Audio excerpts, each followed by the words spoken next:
বাসায় কিন্তু অনেক সময় দুধ জাল করতে গেলে দেখা যায় দুধটা ফেটে ছানা হয়ে যায়। আমি কিন্তু এই ছানা দিয়ে খুব মজার একটা রেসিপি বানাই। আর এই রেসিপিটা আমার বাসার একটা সিগনেচার আইটেমও বলতে পারেন। ছানা হয়ে গেলে আমি ছানাটা একদমই ফেলে দিই না, পানি ঝরিয়ে একটা বাটিতে নিয়ে নেই।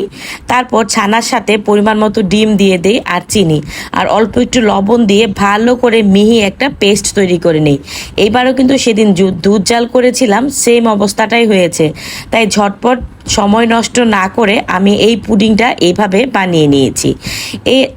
এই পুডিংটা দেখতে যেমন সুন্দর হয়, খেতে কিন্তু ভীষণ মজা হয়। আমাদের নর্মাল পুডিংয়ের চেয়ে এটা টেস্টটাও একটু আলাদা হয়। ভিডিওটি ভালো লাগলে আমার চ্যানেলটিতে কিন্তু অবশ্যই সাবস্ক্রাইব করে আমার পাশে থাকবেন। আমি পুডিংয়ের বেটারটা কিন্তু ক্যারামেলোলা বাটিতে ঢেলে দিয়েছি আর আমি কিন্তু এই পুডিংটা মাত্র 10 মিনিটে প্রেসার কুকারে তৈরি করে নিয়েছি। অনেকের আছে গ্যাসের সমস্যা থাকে, আমারও কিন্তু সেম অবস্থা। তাই ঝামেলা না করে প্রেসার কুকারে দিয়েই আমি 10 মিনিটে এই পুডিংটা করেছি। পুডিংটা তো দেখতেই পাচ্ছেন কতটা ক্যারামেলাইজড হয়েছে আর খেতেও কিন্তু ভীষণ মজা হয়েছে। বাসার সবাই তো খুব পছন্দ করেই করে আর আমার বাচ্চাদের কিন্তু এই ছানার পুডিংটা খেতে ভীষণ পছন্দ।